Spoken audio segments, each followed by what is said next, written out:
नमस्कार। आज का मेरा संवाद उन अभिभावकों से, उन गार्जियंस से है जिनके बच्चे 10वीं और 12वीं की परीक्षाओं को उत्तीर्ण करके अब आगे का भविष्य का प्लानिंग कर रहे हैं, योजनाएं बना रहे हैं। ये एक बहुत ही महत्वपूर्ण संवेदनशील क्षण है कि जो बच्चे 10वीं से पास हुए हैं उन बच्चों ने आगे किस स्ट्रीम को लेना है, साइंस, कॉमर्स, आर्ट्स, और अगर ये तीनों स्ट्रीम्स हैं तो इनमें कौन कौन से सब्जेक्ट्स का कॉम्बिनेशन वो ले सकते हैं। ये एक बहुत ही संवेदनशील और विचार का विषय है। और इसमें देखना हमें ये भी है कि ये जो सब्जेक्ट कॉम्बिनेशन बच्चे ले रहे हैं कि अभिभावक दिला रहे हैं, बच्चों की रुचि किस क्षेत्र में है, वो आखिर करना क्या चाह रहे हैं।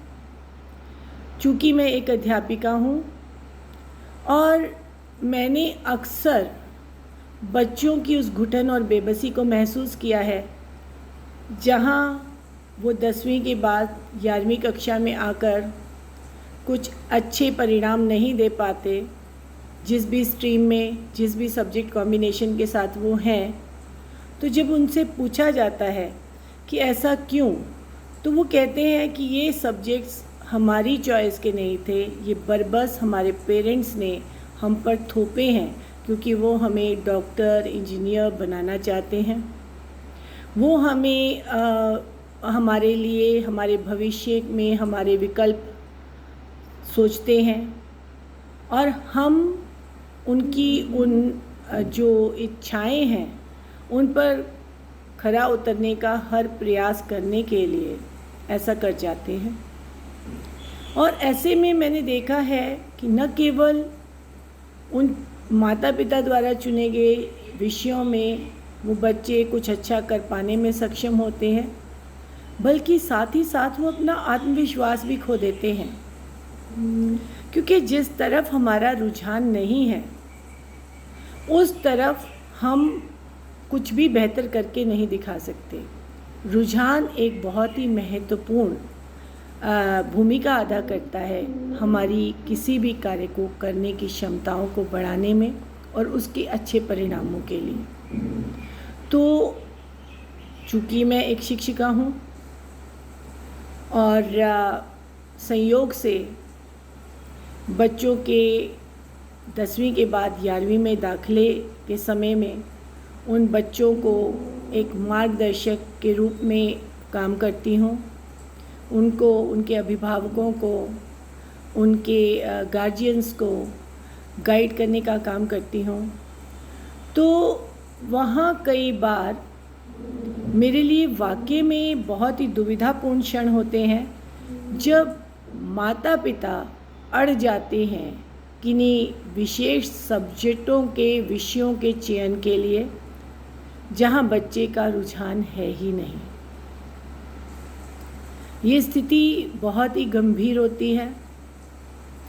जब बच्चों से बात की जाती है तो वो कहते हैं कि हम नहीं कर पाएंगे, पर माता पिता इस और ध्यान दिए बिना जबरन वो विषय उन पर थोप देते हैं और परिणाम साल 2 साल के बाद उनके सामने होता है, सिर्फ हताशा ही होती है। कई बार ऐसा होता है कि शब्द जो विषय है उनको गलत चुन लेने के कारण बच्चा 1 साल ज़ाया कर देता है। 11वीं में जब वो असफल हो जाता है, माता पिता को एहसास हो जाता है कि ये चयन उसके लिए ठीक नहीं है, तो फिर वो वापस आते हैं और फिर उसकी इच्छा और क्षमता के अनुकूल विषयों का चयन करते हैं। तो समय है, अब 11वीं कक्षा के दाखिले हो रहे हैं, 12वीं के बाद कॉलेज के में जाना है, विभिन्न कोर्सेज़ में जाना है जो कि रोज़गार का, हमारे भविष्य का जो सा साधन बनेगा। तो ये जो 11वीं और 12वीं है, ये दोनों कक्षाओं में माता पिता को सजग होकर अपनी एक महत्वपूर्ण भूमिका निभानी होगी। बच्चों की जो परिणाम है उनको गहनता से आंकना होगा, उनकी विषयों में जो रुचि है वो समझनी होगी, और उनके भविष्य के क्या सपने हैं, उन सपनों को किस प्रकार एक आकार दिया जा सकता है, इस विषय पर चिंतन करना होगा। इसलिए मेरी अपील है हर एक अभिभावक से, गार्जियन से, कि आप अपने सपने अपने बच्चों पर न थोपें।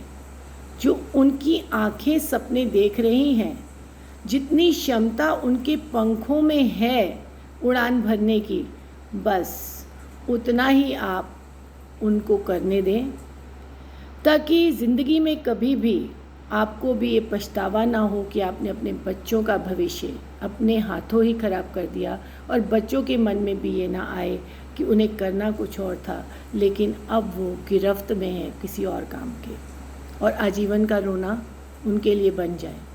इसलिए अपनी भूमिका अभिभावक बहुत ही महत्वपूर्ण तरीके से सूझबूझ के साथ निभाएं। इन्हीं शब्दों के साथ मैं अपनी वाणी को विराम देती हूँ।